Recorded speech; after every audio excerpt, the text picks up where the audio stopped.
Powell received a considerable amount of applause for what he said. There were members of Parliament and candidates and leading members of the Conservative Party there who in no way indicated any dissent from what Mr. Powell was saying at that time.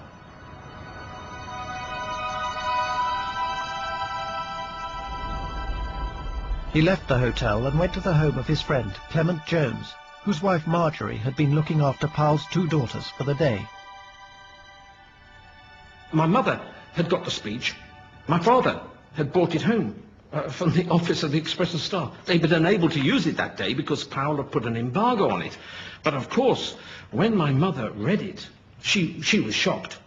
And it was the sight, I think, of words like grinning pickaninnies is clearly what upset my mother most of all. She said that there was no way that she could ever spend time with Enoch Powell again.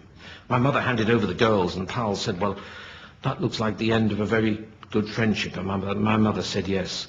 So it was a real defining moment for my mother and father. I think this was the moment when they had to make a stand. It hurt them. I know that it probably hurt the Powells as well, but that was the moment in family history, a searing moment.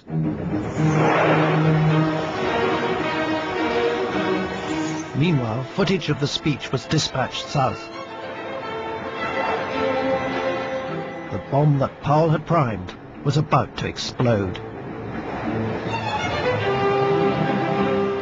The tape plus the extracts from the speech, which I'd marked up for them, were put on a train to ITN in London.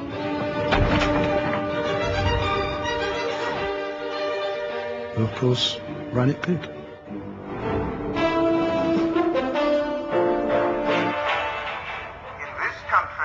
That evening, Powell's shadow cabinet colleagues watched in horror.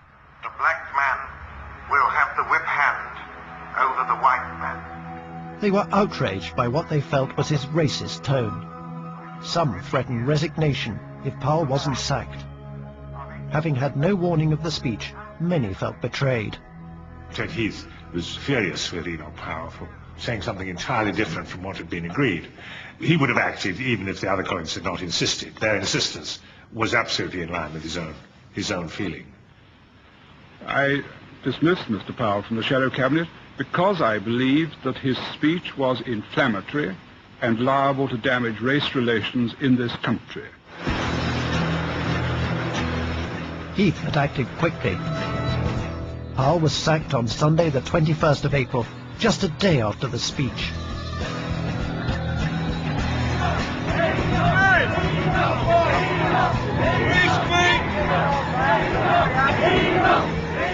Two days later, 1,000 dockers marched to Parliament to protest against what they called the victimization of Powell.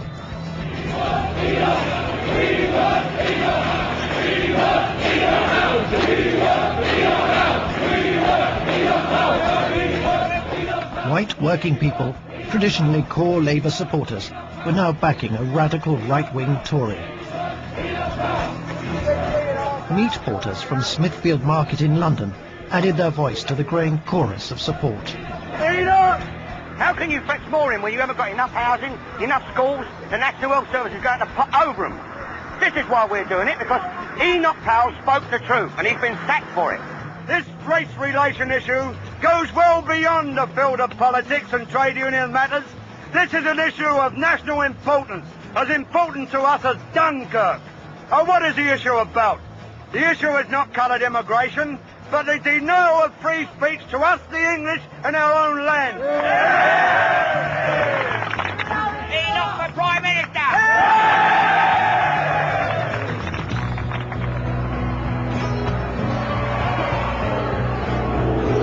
I was frightened by the irrationality of it.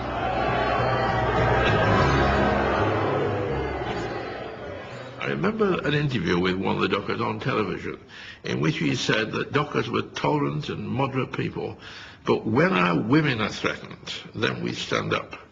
And I wanted to shout at the television and say, what do you mean about your women being threatened? Who's threatening your women? And I guess the speech of Mr. Powell's force and drama and extremism stirred in all sorts of not very thinking people every imaginable sort of fear. And I remember thinking, if this docker thinks somehow his women are under threat, well, we are getting to a very dangerous situation indeed. I was in Birmingham at the time, talking to West Indians about it. They were genuinely frightened.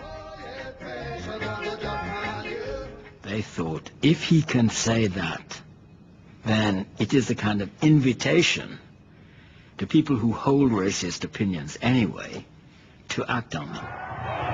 It certainly was a call to mobilization.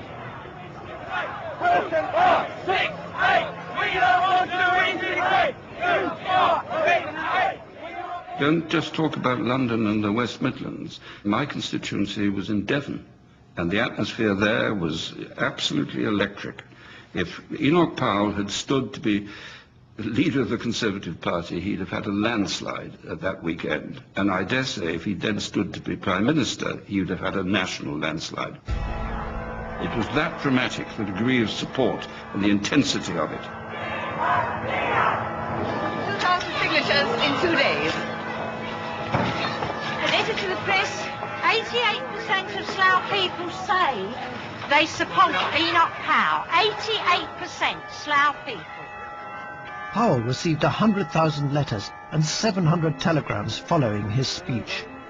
Less than 1% challenged his views. He wanted saying he was supporting the people he represented. He was put there by the people, and he also could have only been took away by the people. This is the first time we've had a champion. This is the first time we've had somebody to speak up for what the people, the working class people, think and feel to be right. Opinion polls showed that up to 80% of those questioned agreed with Powell's comments about immigrants.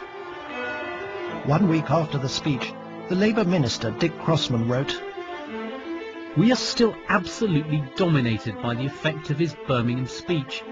He has stirred up the nearest thing to a mass movement since the 1930s, all part of a response to a very simple appeal: no more bloody immigrants in this country."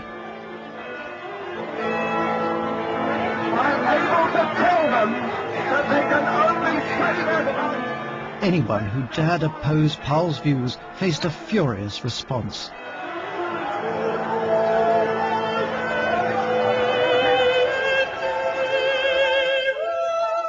Powell's now ex-friend, the editor Clement Jones, tried to balance out the 5,000 letters in support of the speech which he received at the Wolverhampton Express and Star. He was getting calls at home from people saying, "Is that the bloody nigger lover?" He was getting letters with used toilet paper, bricks through the window. I mean, my father and mother had made a stand. They'd made a stand. The situation for immigrants and their families was no better. I personally, and I think probably many other black people too, felt very uncomfortable, obviously, because then we became even more the object of a kind of racism that was legitimated in one sense by this speech. You didn't feel safe. There was that sense of, okay, the gloves are off. I was in a school playground when people came up to me and said, "I heard what Mr. Powell had said." I remember vividly there was a long crocodile of children, every one of them, I suspect, black or at least Asian. And I thought, these are the people he's talking about. And I immediately thought of the damage this was going to do to them, that all over Britain, racism had suddenly been made respectable, because normally this sort of thing is said in the bars of the worst sort of public houses. But suddenly this was told by a man in pinstripe trousers, black jacket, Homburg hat. He was told by a respectable figure. That was my initial feeling, and it was why I hated him then and why I hate him now.